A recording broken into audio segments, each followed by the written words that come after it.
Thanks, Sophie. Hello, welcome to Midlands Today with me, Nick Owen. The headlines tonight.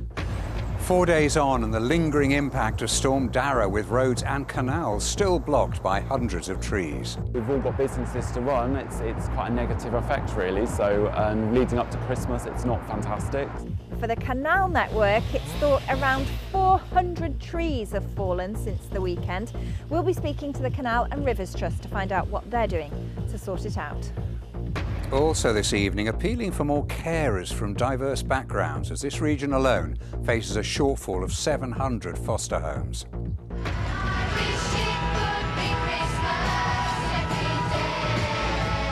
Well, they weren't in the famous video, but they were the actual young voices on that enduring Christmas song by Wizard. We knew that it was, something special. We knew we was doing something, but I don't think we had any ideas about what was to come. We was just enjoying the moment. And there's nothing Christmassy about the weather right now, but at least there's something brighter by the time we get to the weekend. Look forward to that later.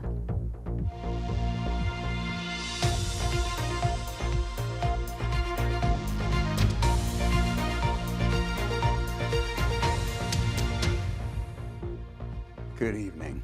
The impact of Storm Dara is still being felt across the region, with many roads and canals still blocked from fallen trees. Some homes are still without power. The Canal and River Trust say at least 400 trees were felled across 500 miles of canals in the West Midlands. Rebecca Wood's been out with teams as they clear debris along the canal network.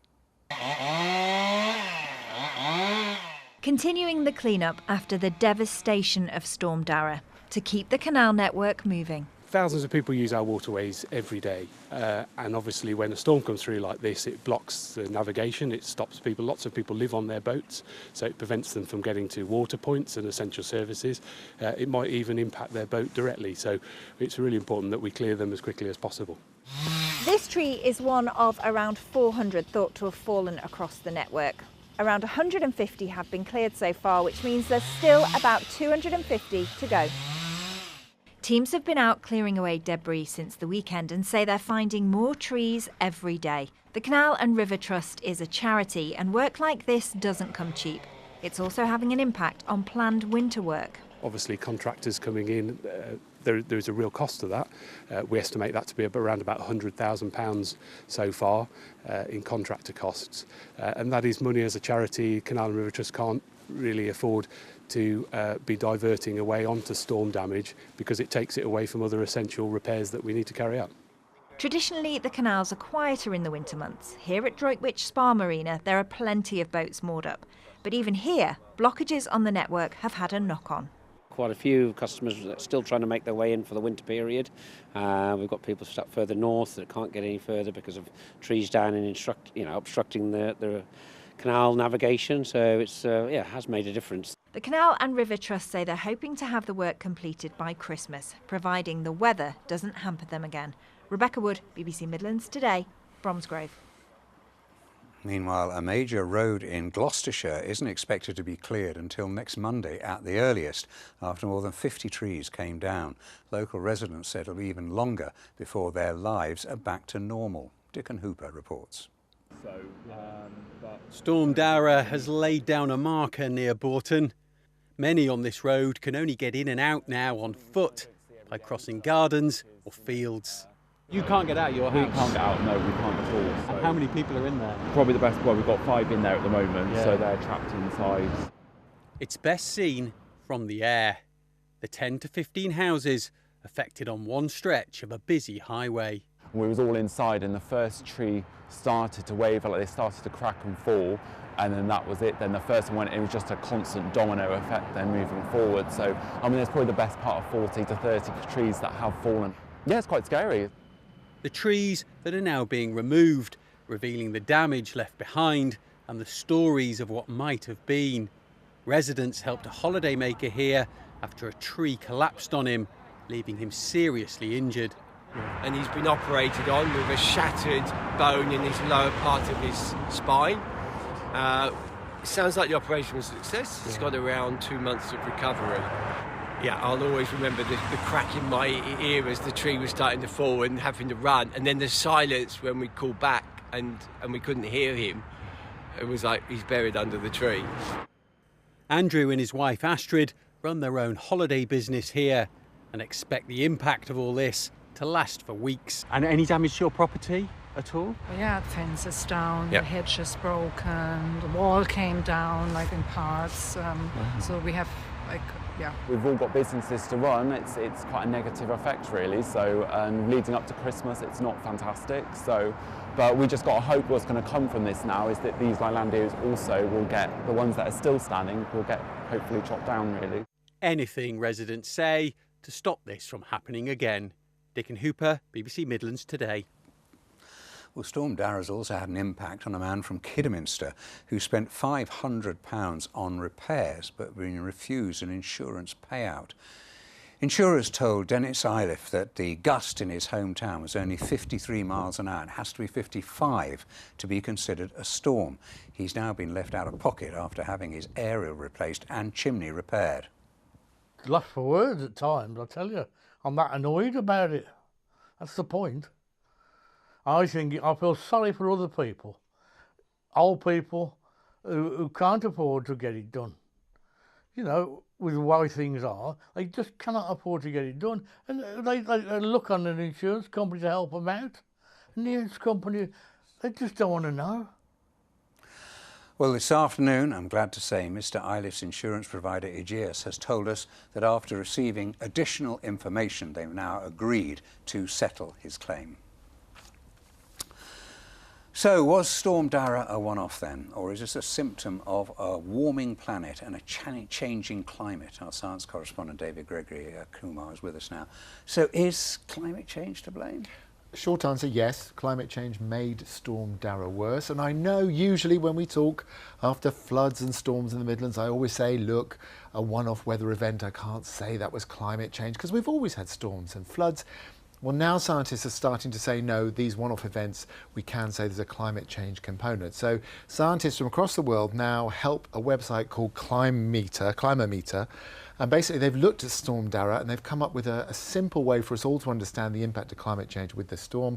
And basically what they've come up with is a simple dial and a needle. So if we look at that, we can see that, there we go. If that needle was all the way on the left, that means there was no climate change component to Storm Dara, it was all natural. Well, the scientists say actually it's completely the opposite, that needle's all the way on the right. There's a strong climate change component to Storm Dara. Climate change made Storm Dara worse. OK, so can the experts tell us how much worse it was made? They can. They can look at this event and they can put a value on everything. So, for example, they say storms like Dara are now 5% windier across the Atlantic. They say overall they have up to 5 millimetres more rain every day, and they are 10% wetter because of climate change. So they're more violent, they're stormier, they're dumping more rain on us, and that means that's the sharp end of climate change as it affects the Midlands. And of course, what's driving climate change is all of our behaviours, from you and I driving our cars or flying on holiday, right up to things like fossil fuel companies globally, or what our governments are doing as well. So the good news is we can make different choices, we can try and reduce the impact of climate change, but if we don't, it's going to keep getting worse, and events like Storm Dara will get worse for the Midlands too. David, thank you. So a question for you. Are you making any changes to your house, or what do you do to help tackle climate change? We'd love to hear from you. You can get in contact by scanning the QR code on the screen now, or you can email midlandstoday@bbc.co.uk. A couple whose severely malnourished son's body was found buried in the garden of their former home have been jailed for 24.5 and 19.5 years. 3-year-old Abaya's body was found behind a house in Birmingham 9 months after T and Naomi Yashara Hayala had been evicted from the property. Sentencing the pair, Mr. Justice Wall told them their son died as a result of your willful neglect of him. Joan Cummins was in court. Abaya was nearly 4 years old when he died, but the remains of his malnourished body were that of a child aged around 14 months. During the trial at Coventry Crown Court, the jury heard how his parents, Tees and Naomi Yashralara, followed a distorted, invented belief system which involved them renouncing normal society and living their lives following a credo where Tees called himself king, They followed a strict vegan diet and they were prepared to live with any consequences, including the death of their child, to pursue their belief system. Today, the judge, Mr. Justice Wall, passed sentence. I am sure that it is appropriate to sentence you on the basis that with a buyer, your willful neglect began as you simply not caring whether better nutrition and health care would have helped him because you were so obsessed with living life according to your beliefs. However, I am equally sure, having heard the evidence, that the time must quickly have come when you knew that your actions were creating a real risk of him suffering harm, and despite that, you continue to deny proper medication and nutrition. The court had heard that a buyer would have been unable to hide the pain he was experiencing from malnutrition, which included fractures, rickets and abscesses that ate through his jaw. His body was buried in the back garden of a house in Birmingham, and his parents denied his existence to authorities when they were first detained. We had to see the worst of humanity, really. Parents who have neglected their child to the point that he's died. I know they say that they love their child, but I think it's hard to understand how anyone could do that and drive their child to the point where they starved to death and had to survive in such painful conditions. Sentencing both parents, the judge said that they were both responsible for causing a buyer's death by their conduct, and each played a part in starving him and failing to get him medical help when it was clearly needed. Joan Cummings, BBC Midlands Today, Coventry. Police officers searching for a missing 86-year-old man in Warwickshire have found a body.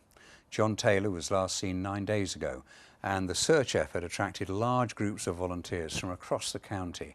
Warwickshire Police say a body recovered from undergrowth near Kenilworth Castle is believed to be that of Mr Taylor.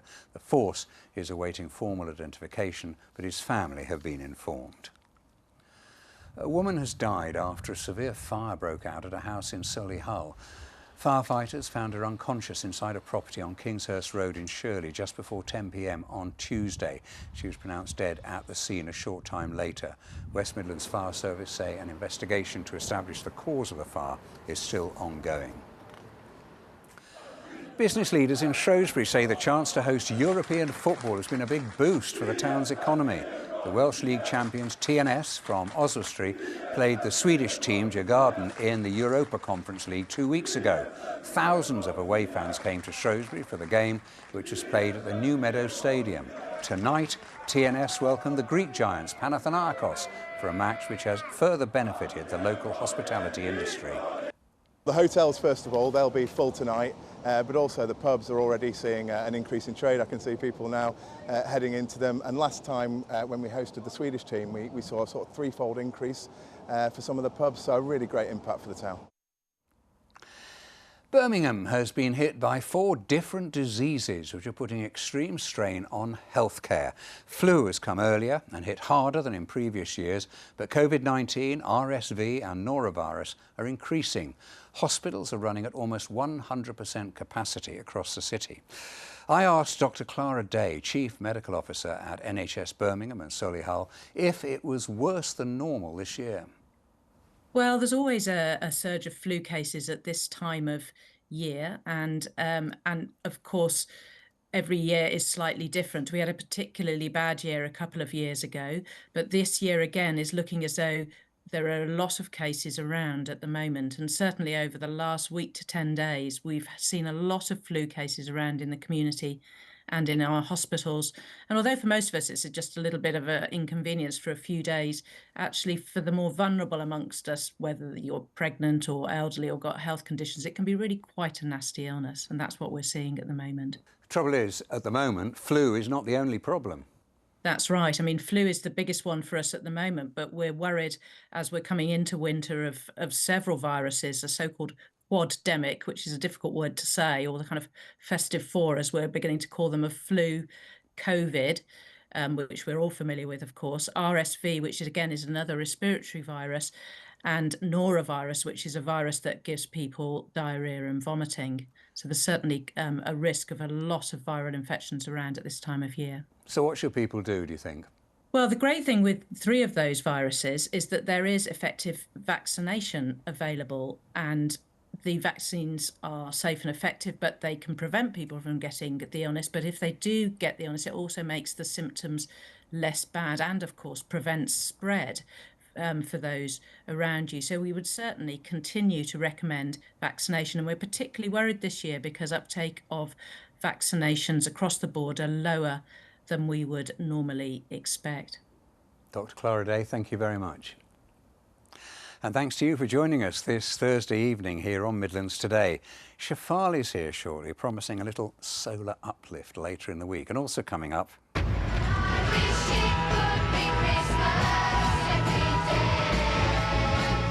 familiar voices from more than 50 years ago. We meet some of the children who actually sang on Wizard's monster Christmas hit.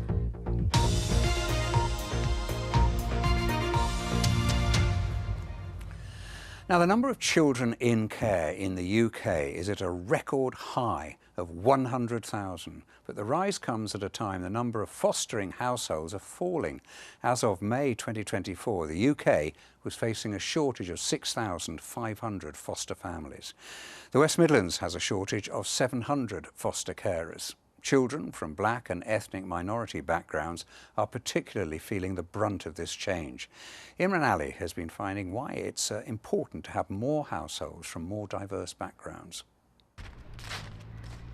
Nikita Cooper was 9 years old when she first went into care. A lot of the foster parents, they didn't understand my cultural needs, like hair, skincare, certain foods that I eat, coming from somewhere that's these things are the norm to me, and then being placed somewhere where people don't have any idea, it was really, really hard. Throughout her time, she stayed with 10 different foster families, and only 2 of those households were from ethnic backgrounds similar to hers. It was definitely quite hard because it was more me doing the teaching about my own culture than them showing me at my age, and I found that quite difficult to be able to do that at like 10 years old, 9 years old. Hi Julie, it's Pauline. I'm just checking in. How's your first placement? At ACS Fostering Agency in Oldbury, social worker Mohammed Bashir says a lack of knowledge and understanding about fostering contributes to the shortage of foster families from black and ethnic minority backgrounds. What we did as an organisation was to actually tap into the local communities and hold awareness events.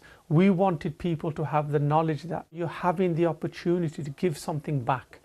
And I think that's what I found with foster parents from minority and faith communities. Jamil Hussain from Birmingham has been fostering for over a year. It really does feel very good to know that, you know, personally I've made a difference to someone and their life. He says although there can be a stigma associated with fostering, he and his family are helping to change people's perception. The experience that we've had has definitely opened up people's minds on, you know, what we're doing and the help that we've offered and the improvements that we've made to this child, and you know, it's slowly changing perceptions. With more children coming into care, Nikita says it is very important to have as many culturally appropriate placements as possible. It does have an effect later on in life. It's vital that that young person is culturally matched, so they don't have to, in 10 years' time, be standing in the mirror saying, who am I? And working themselves out all over again. Imran Ali, BBC Midlands Today. On a football in the Championship, West Bromwich Albion beat Coventry 2-0 last night. Alex Mowat opened the scoring by a wicked deflection in the 12th minute. After the break, Carlan Grant's brilliant mazy run led to the second. The victory means West Brom are back in the playoff places. On to darts, and Bewdley's Luke Woodhouse heads to next week's PDC World Championships on the back of his best season as a professional. He reached the 6th round of the UK Open and the semi-finals of the European Open. Dan Pallett's been to meet him. It's the pub that created a professional. Inside the old Wagon and Horses in Bewdley is where Luke Woodhouse fell in love with darts. It's brilliant. I've played with the same sort of team, the same mates for, like I say, 18 years, and it's always amazing to come in here with, like, the game would start at 9 o'clock in here, we'd be down here at 6:30 practicing, and then maybe playing darts again for a couple of hours after, yeah. Is that 180? Yeah. 180. But Luke's journey only began here. He climbed up the ranks before turning professional 6 years ago and heads into the PDC World Championships on the back of his best ever season. The Worlds is just special. Everyone knows that it's the biggest tournament of the year. It's the one that can change your life if you have a good run in it.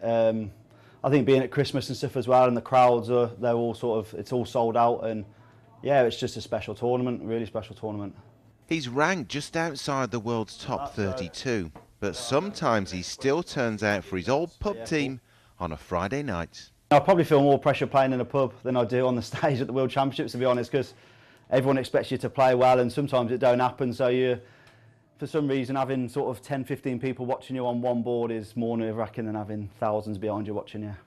And he's happy to share some tips. So you've got to find what's comfortable in your stance. I stand sort of just off side on. Yeah. And then it's try and keep your body and your head as still as possible. And it is a matter of pointing back and throw. My turn. How you feel natural? Yeah, okay. Oh, not such good grouping now.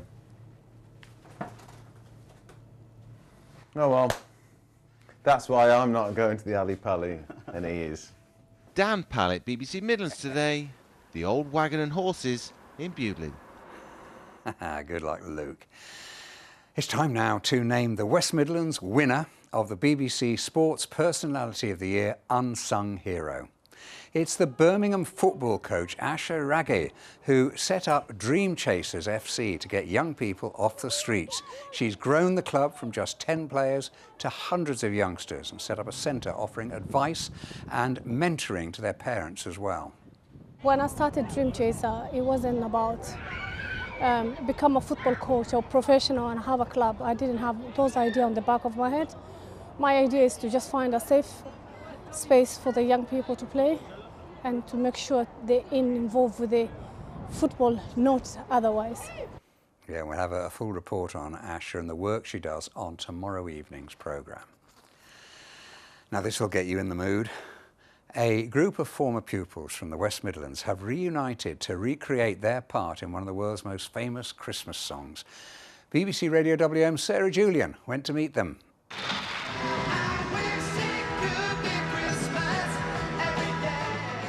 The soundtrack to everyone's Christmas since Roy Wood and Wizard got to number 4 in the charts in 1973. But the stars of the song, the kids with the cute voices, are not these ones with bobble hats and toy instruments. They were from a London drama school. The real vocals belong to a group of children, now in their 60s, from inner city Birmingham, who never got their moment of fame. It was a bit disappointing because everybody watched Thursday night Top of the Pops, didn't they? And the thing about I get now is people ask, like if I tell anybody, they say, oh, I saw you on Top of the Pops, and you go, no, it wasn't us. When the snowman brings the snow. The former pupils of Stockland Green have gone back to school to sing again and to reminisce with the original keyboard player from Wizard. We were a Brummie band, all Brummies. Roy's a Brummie. We're very proud of him, of course. And he wanted to get some kids involved in the record, and then we took them to London, recorded. What they remember mostly is going to the Hard Rock Cafe afterwards. It had just opened in London and had burgers or whatever. We sport them a bit. I was one that was lucky enough to travel in the bus, their sort of bus. So The band's bus? Yeah. Wow. With Coke and lots of sweets and Mars bars and you name it. We were well sugared up. For 5 decades, their singing has gone unrecognised, despite this being one of the biggest Christmas songs of all time. I've heard it in Japan. I've heard it in the States, various places in the States. Indonesia, I heard it once. And not always feeling the need to tell everybody that, oh, this is us. This Christmas, the school choirs, past and present, are recording a new version for a special programme. Oh, this song. I love this song. I really like the song, and it pretty much happens every Christmas when I'm decorating the house. It makes me think so much of Christmas and my family, and I just think it's such a happy and joyful song. And the grown-ups, who've not seen each other since school, have loved the experience too. Really lovely to meet up again because we haven't met each other for years, and it's fantastic. It's like we've never been apart, really. It's mad. Sarah Julian, Midlands Today in Erdington. Great pick, that. You can hear Christmas hits unwrapped, stories behind our favourite Christmas songs, on BBC Sounds now and on your BBC local radio station on Christmas Eve and Christmas Day. Something always puzzles me. Why do they have to have Christmas at a time when the shops are so blooming busy? It's bonkers, isn't it? Anyway, a bit of a dank and dismal day today, but you're going to brighten things up for us, Chef. Well, I'll try. I don't want to over-egg the pudding, Nick, because it is just a brief window of brightness that we have later in the week. In a week that has been opaque and very dingy and dreary. But that's why I'm surprised that Bucknell in Shropshire saw some sunshine through the mist. I'll take this as photographic evidence, although it was quite drizzly today, persistent drizzle, and we had some hill fog as well. Plenty of cloud. I don't need to tell you that. But I'd much rather that than the heavy rain, because you can see from this picture we've had high river levels and quite a bit of flooding still across the region. But this is when we got that window of something brighter. It's on Saturday, and that will be later in the day, or later in the morning rather. But then on Sunday the cloud returns, but it will start to get a little bit milder. Our temperatures back to where they should be for the time of year, around 10 to 11 Celsius. So it will feel a bit milder than it has been, with our temperatures around 6 to 7 Celsius. But this is the high pressure that's going to be drifting away to the southeast, and as it does so, it's going to allow for this cold front to move down from the northwest. That's later tomorrow night and also into Saturday morning. That will sweep away the murk and all of this cloud to give us something brighter, as I say, by mid-morning on Saturday. But through this evening, overnight, we've still got a lot of cloud drifting in from the east and the northeast along those winds, which are fairly light tonight, but our temperatures will hold up once again to above freezing, a little bit higher tonight than last night, about 5 to 6 Celsius. So no frost to speak of, but again we see a return of that hill fog, perhaps not as extensive as it was last night, and out of the thicker cloud we could get some drizzly rain. So that's what we start the day off on that drizzly, dull note, and there's very little change really through the day. We'll probably get that cloud filling in if you get any breaks during the morning, but it's really toing and froing from a lot of cloud to just a little bit of perhaps a little bit of brightness later in the day before nightfall. But temperatures around 6 to 8 Celsius, and then tomorrow night is when that front sweeps through, bringing in some patchy rain into the morning on Saturday. Thanks, Farley. On tomorrow's programme, we'll be at Molineux to mark the 70th anniversary of Wolves' famous match against the Hungarian team Honvéd. It started a chain of events which resulted in the first European Cup. James Boville's here at 10:30, the late update. Have a good evening. Bye for now.